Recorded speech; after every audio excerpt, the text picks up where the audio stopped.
FLM, wide open thinking, world-class work, and far-reaching results. Now with locations in Minneapolis, Columbus, Indianapolis, and Washington, D.C. A strategic marketing and communications company dedicated to serving clients who specialize in the business of agriculture and the life of rural communities. Congressman Mike Rogers from Alabama's 3rd District, thank you for joining us. Glad to be with you. Well, for starters, can you tell us a little bit about your district and the kinds of agriculture in it? Well, I represent the 3rd Congressional District of Alabama, and it runs the eastern border of the state. Pretty much from the Tennessee line down about 2/3 of the Alabama-Georgia line is the eastern border. And it goes over almost into Birmingham. It's pretty much the northeast quarter of the state. I have a lot of cotton, obviously timber. Timber is, anybody that has any doubts about timber in Alabama, just get an airplane and fly over the state. We have huge timber assets in the state, but we do have a lot of cotton, soybean. More recently, we've started developing a much larger presence of peanuts in my district, as well as corn. With the good corn prices that we've had for the last several years, we've had a lot of farmers put in irrigation systems that historically we've not been able to afford because prices were low, and now they've got irrigation systems. So we have a new crop that's pretty regular that you didn't see for a long time.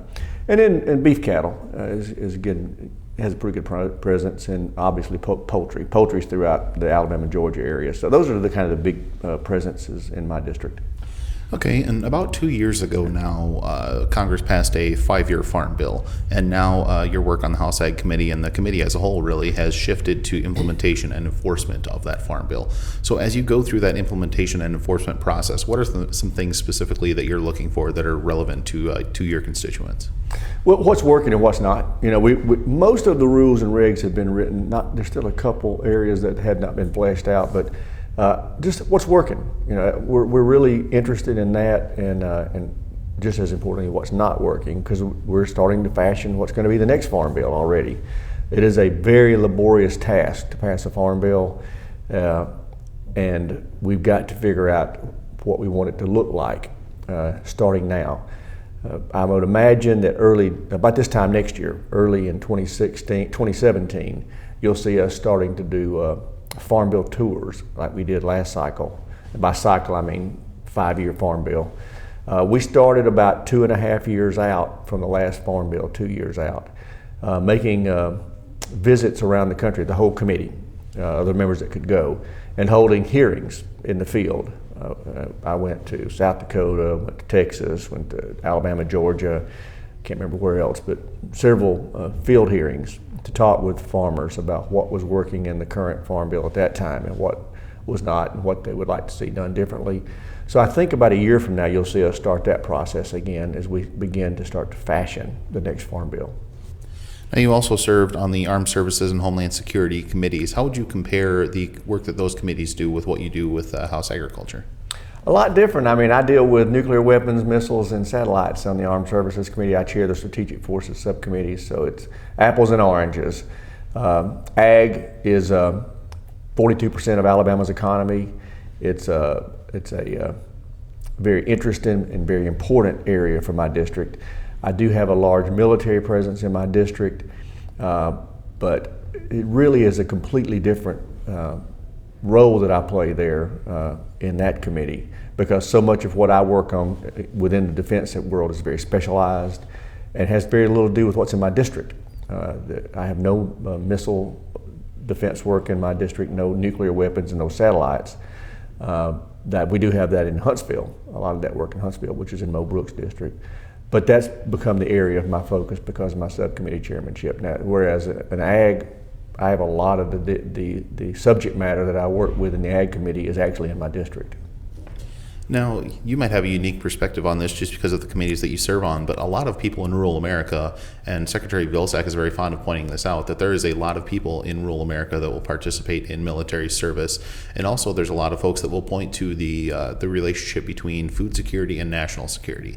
So from your perspective of serving on House Agriculture and serving on committees with military ramifications, where do you see that relationship between food security and national security? There is a real disconnect in this country, unfortunately, outside the ag community about the national security implications of a strong, secure food and fiber supply system in this country. It is a national security issue. We have a real struggle, as you saw in this last Farm Bill, continuing to see farm programs be supported by the Congress. And it was even more difficult than the Farm Bill before that, which I had been a part of as well. It's getting progressively worse, and what we try to make people understand is that if we don't support these programs, we're going to be depending on foreign sources for our food and fiber, and that's not a place we want to be, because who may be our friend today may not be our friend or ally tomorrow. So we need to provide these basic infrastructure, agriculture infrastructure in this country, to make sure that we can always supply ourselves with adequate food and fiber. And it's a message that's getting harder and harder to sell. As you saw with this last Farm Bill, it was 2 years late getting it passed because so many people have moved into the urban and suburban areas, and they have completely disconnected from the importance of these farm programs.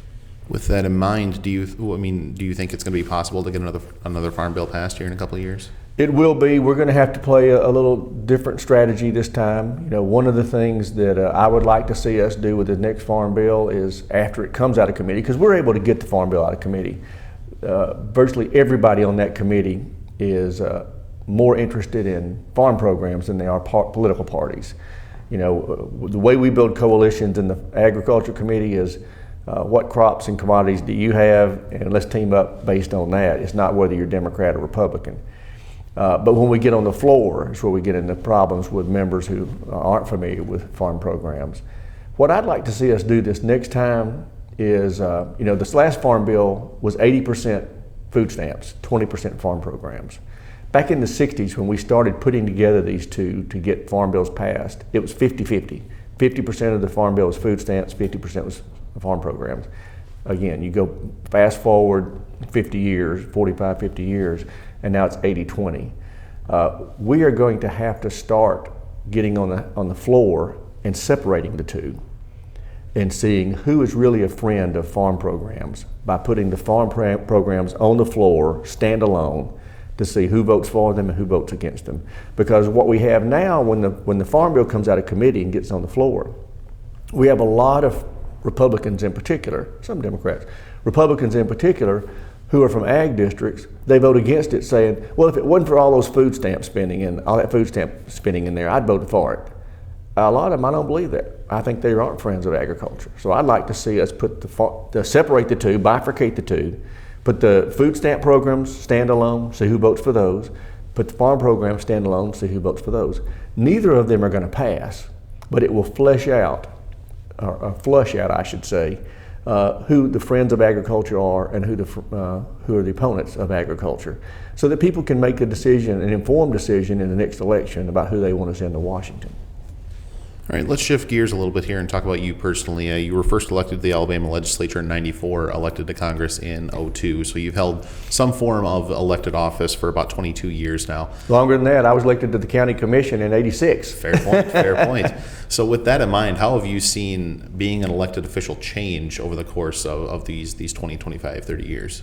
Well, it has more to do with where you are. It's a much more politically poisonous, partisan environment than it was back when I started in the 80s. But it also has more to do with being in Washington. Most people have never really liked politics because they don't understand it, but it wasn't poisonous. In Washington, the partisanship is it's awful. And that's something that's really, I think, has more to do with two things. One, it's Washington, it's the center of power for the country and the world politically. And also, the country is just evenly divided now. This country is more politically divided than it's been, I think, in the history of the country. And I think those two things exacerbate the situation. But it's a very poisonous, unpleasant profession right now. So when you were getting ready to come to Washington after being elected in '02, did your previous legislative, and you also have some experience in the legal field as well, did that experience help you out as you were preparing to make your start as a congressman and now as you continue it? Absolutely. You know, I understand a lot of people say they want outsiders in Congress.